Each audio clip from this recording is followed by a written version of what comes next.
ہماری برلو صرف ایک منٹ، کیا آپ نے کبھی غور کیا کہ آج کل صرف بچے اور نوجوان ہی نہیں، ہمارے بزرگ بھی خاموشی سے سوشل میڈیا کے اسیر بنتے جا رہے ہیں۔ ریٹائرمنٹ کے بعد جب مصروفیات کم ہو جاتی ہیں تو موبائل سب سے آسان ساتھی بن جاتا ہے۔ تنہائی، خاموش گھر اور اپنوں کی مصروف زندگی بزرگوں کو اسکرین کی دنیا میں دھکیل دیتی ہے۔ پہلے وقت رشتہ داروں، دوستوں اور محفلوں میں گزرتا تھا، اب کئی گھنٹے موبائل پر گزر جاتے ہیں۔ فیس بک، یوٹیوب، واٹس ایپ وقتی سکون تو دیتے ہیں مگر آہستہ آہستہ عادت بن سکتے ہیں۔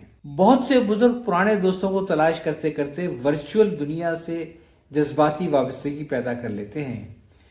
پسندیدگی، تبصرے اور پیغامات انہیں بار بار موبائل اٹھانے پر مجبور کرتے ہیں۔ پھر صبح کی پہلی نظر بھی اسکرین پر ہی ہوتی ہے اور رات کی آخری نظر بھی اسکرین پر ہی ہوتی ہے۔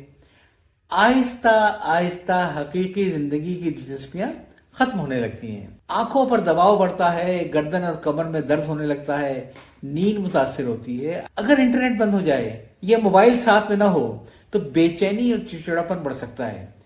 گھر والے سامنے بیٹھے ہوتے ہیں مگر توجہ موبائل میں ہوتی ہے۔ ایک ہی گھر میں رہتے ہوئے دلوں میں فاصلے بڑھنے لگتے ہیں۔ اس سے بھی زیادہ خطرناک بات منفی خبریں، جھوٹی اطلاعات اور سنسنی خیز مواد ہے۔ ہر خبر سچی نہیں ہوتی مگر بزرگ اسے اکثر فوراً دوسروں تک پہنچا دیتے ہیں۔ بعض اوقات آن لائن فراڈ بھی بہت بڑا خطرہ بن جاتا ہے۔ ٹیکنالوجی سے کم واقفیت کی وجہ سے بزرگ جعلی انعام، جعلی کال اور جعلی لنک کے ذریعے دھوکے کا شکار ہو سکتے ہیں۔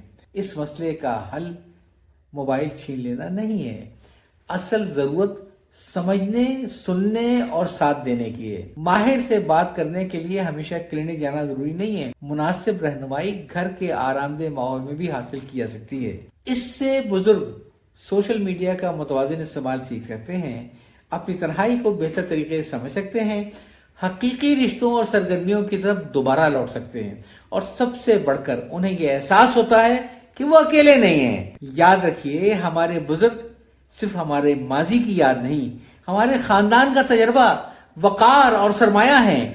بزرگوں کو اسکرین نہیں، سب سے زیادہ انسانوں کی ضرورت ہے۔ اجازت چاہتا ہوں، اللہ حافظ۔